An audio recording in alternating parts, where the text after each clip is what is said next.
என் பயனே பயனதனை விருத்து தரிக்கப் போகாதோ வெய்யோன் உதய திதிர்பணியும் விம்மி சுரந்து வளர்ந்திடுமோ நினையும் நினைப்பும் அதற்காதி நீயும் உனது பதியோனும் நிசமாய் எனது வசமானால் நில்லாதிந்த வெவ்விலையும் தனையே அறிந்தால் இன்பத் துன்பத் தடை தான் வந்தால் அது நிகரோ தகைவோர் இவகற்கஞ்சுவரோ தாயே மிகுந்த சௌந்தரி உன்மனையே ஹரிய கருணை புரி மணிநாதன் தனிச்சுடரே மயிலாபுரியில் வளரிசன் வாழ்வே அபயாம்பிகை தாயே மயிலாபுரியில் வளரிசன் வாழ்வே அபயாம்பிகை தாயே மயிலாபுரியில் வளரிசன் வாழ்வே அபயாம்பிகை தாயே. நமஸ்காரம். அபயாம்பிகை சதகம் பாடல் 47வது பாடல் விளக்கம்.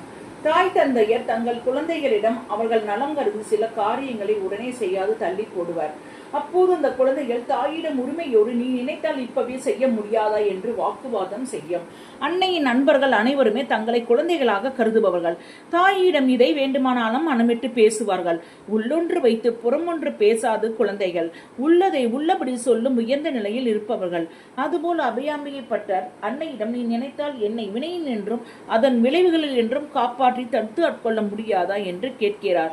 அறம் பாவம் என்ற இரு வினையின் பயன்களை அனைவரும் அனுபவித்தே ஆக வேண்டும் என்கிறார்கள். வினையின் விளைவுகளை என்னால் தவிர்க்க முடியாதோ? காலையில் கதிரவன் வானில் வந்தவுடன் அதன் ஒளிப்பட்டவுடன் பனிமூட்ட முருகி விலகுவது போல் உன்னையே நினைத்திருக்கும் நினைவுகள் உன்னையும் உன் பதியையும் என் வசமாக்காதோ? அப்பனும் அம்மையும் என் பக்கம் இருந்தால் கொடிய வினைகளும் என்னை விட்டு ஓடாதோ? உனது அடியார்கள் இதற்கெல்லாம் அஞ்சுவார்களோ?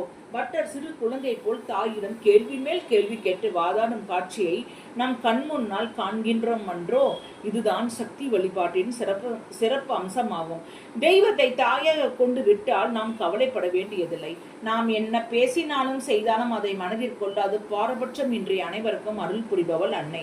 அழகிய சுந்தரியே. ஸ்ரீ லலிதா சகஸ்ர நாமம் 48வது நாமம். மகா லாவண்ய சேவதி. அழகுக்கெல்லாம் ஒரு களஞ்சியம் அல்லது பெட்டகமாய் இருப்பவள். சௌந்தரிய லகரி 12வது நாமம். துதியம் சௌந்தர்யம் என்ற ஸ்லோகத்தில் பிரம்மா போன்றவர்கள் கூட உன்னுடைய அழகை வர்ணிக்க முடியாத நிலையில் உள்ளனர் என்று ஆதிசங்கரன் அழகில் அன்னைக்கு ஈடாக யாரும் இல்லை என்பதை பெருமிதத்துடன் உரைக்கிறார்.